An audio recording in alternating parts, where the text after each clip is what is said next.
नमस्कार जय जगन्नाथ सांग मैंने आज मो वर्किंग लाइफ रो गोटे पार्ट आपको देखा चाहूँगी।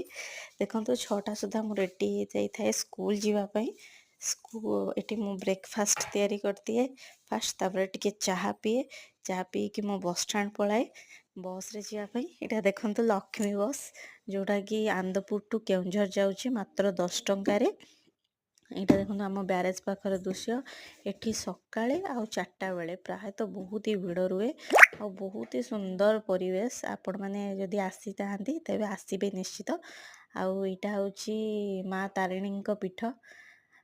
माँकर गला बेले मो बस रे दीथर माँ तारिणी को दर्शन करे माने बाहर माँ तारिणी को जेते देखिले भी तो नुआ लगे।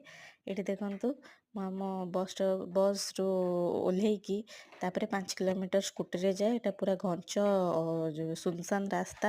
यहाँ देखो आम स्कूल पाखर दृश्य एपटे केनाल एपटे खेत खेत मझिरे स्कूल। आ देखो मो